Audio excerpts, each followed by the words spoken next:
The Battle of Kursk was one of the largest tank battles in history. For days, Soviet and German tanks battled on the open lands of the Soviet Union.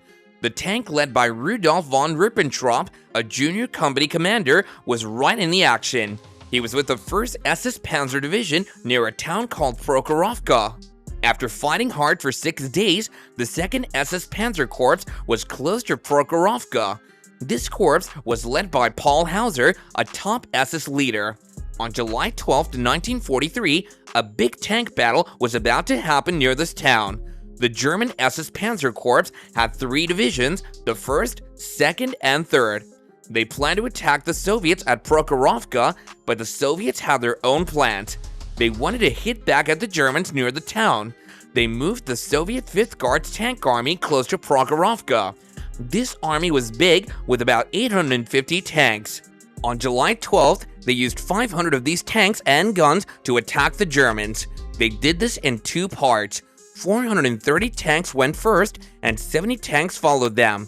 The main goal was to handle the threat from the 3 German SS divisions. In this intense situation, a 22-year-old named Rudolf von Ribbentrop was in charge of a tank. He was from the 6th Company SS Panzer Regiment 1. On the other side, he faced the T-34 tanks from the 18th and 29th Tank Corps. If his name sounds familiar, it's because he was the son of Joachim von Ribbentrop, Germany's foreign affairs leader. Near Prokhorovka, a lot of Soviet tanks made a bold move. They belonged to the 18th and 29th Tank Corps. As they charged, they shot at the positions of the Leibstadter group. Something special was happening too. Soviet soldiers from the 9th Guards Airborne Division were riding on the tanks. Many of the Leibstadter soldiers were resting. They were supposed to fight later that day. They were tired from the past week's battles. Many of them were just starting their day when the attack began. When they saw the Soviet tanks, the Germans signaled an alert. They fired flares that gave off a purple smoke. This meant a tank attack was coming. Rudolf von Ribbentrop was one of those caught off guard. He woke up with his team under their tank named Panzer IV No. 605. From where they were, they could see the distant purple smoke from the warning flares. Ribbentrop quickly realized a big attack was happening. He told his 7 Panzer Force to follow him. They crossed a bridge over a ditch. Then, they spread out near a place called Hill 252.2. On top of this hill, another leader named Joachim Piper and his team were in trouble. They were facing too many enemies. From his spot, Ribbentrop saw about 20 T-34 tanks to his left. They were 800 meters away. This was a good distance for a skilled shooter. He told his team to start shooting.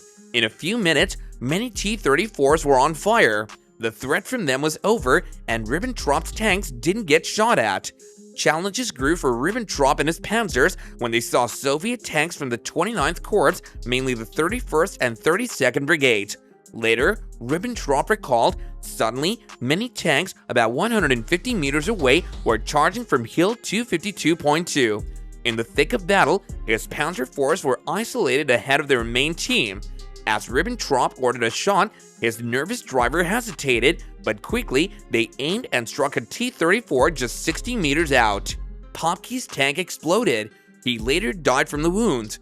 Waves of Soviet tanks advanced. Ribbentrop's team fought hard, destroying many. Ribbentrop took down several T-34s close by. With 4 of their 7 tanks left, they raced to safety across the bridge, rejoining their allies. Von Ribbentrop's group faced more T-34 tanks near an anti-tank ditch. If these tanks crossed a bridge, the Leibstadter division would be in danger. Ribbentrop's team hid behind destroyed tanks. Nearby, Piper's men had pack guns. As Soviets neared, the pack guns fired, taking out many T-34s. The Soviets did attack, but the Germans fought back hard. By noon on July 12, 1943, the Germans reclaimed High 252.2. They had losses, but many tanks only received minor damage. The Soviets had numbers, but lacked a solid plan. In 3 hours, the Germans repelled them, destroying 62 tanks in the process. Ribbentrop's crew took out 14. For his bravery, 22-year-old Ribbentrop earned the Knight's Cross of the Iron Cross. He later said his survival was due to Soviet T-34s lacking commanders and praised German training and leadership. So at Kursk, intense battles unfolded between German and Soviet tanks. Young Ribbentrop's leadership shone, taking out numerous enemies. Despite challenges, German training and teamwork prevailed. Share your thoughts in the comments down below, and don't forget to like the video and subscribe to our channel for more updates.